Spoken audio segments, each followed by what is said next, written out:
Fletcher and the Springtime Blossoms by Julia Rawlings, pictures by Tiffany Beek.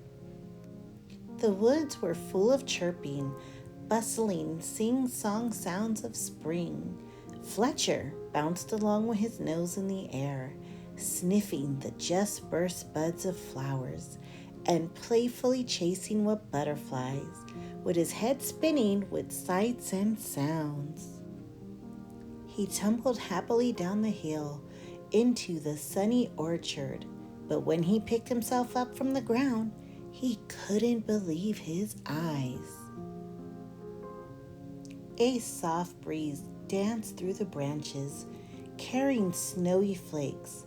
Snow is so late in spring, thought Fletcher.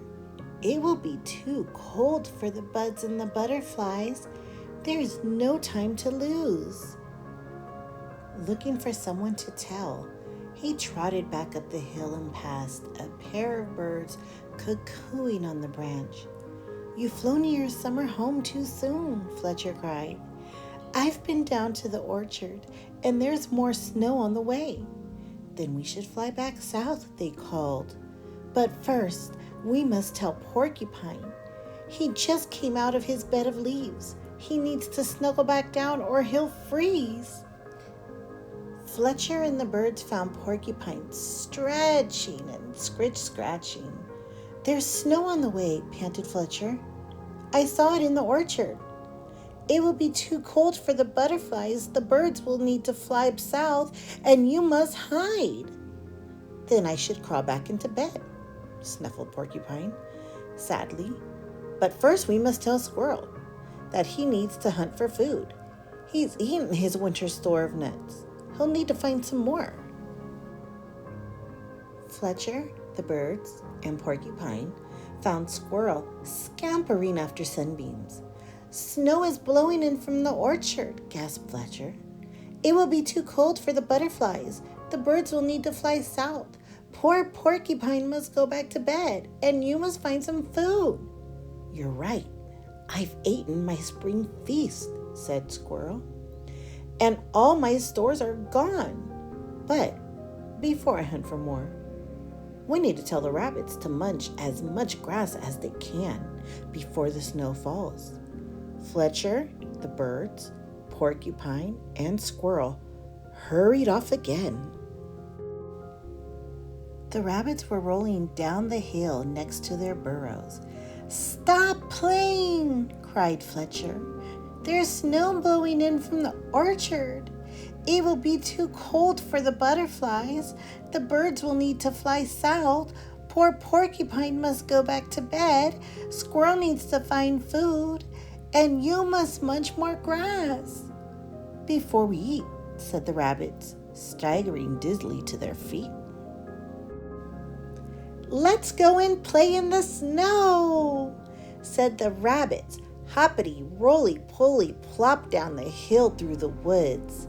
They were chased by Squirrel, Porcupine, the birds, and a bouncy, full of importance fox, all the way to the orchard, where the ground was white with blossoms. Blossoms bobbing in the branches, blossoms blowing in the breeze, blossoms blanketing the ground, and not a snowflake to be found. "Those are blossoms, not snow, you foolish fox," the animals cried. Fletcher blinked and rubbed his eyes, feeling very silly. But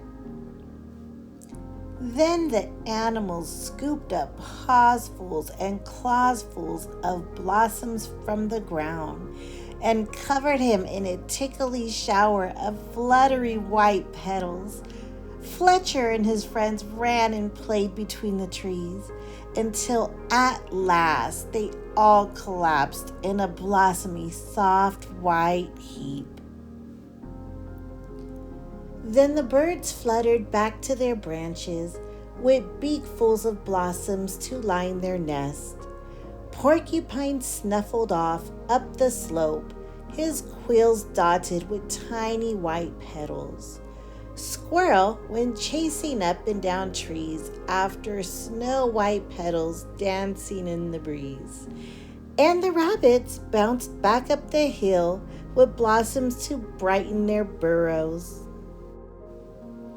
But Fletcher just lay smiling in his soft bed of petals, watching the blossoming branches bobbling overhead.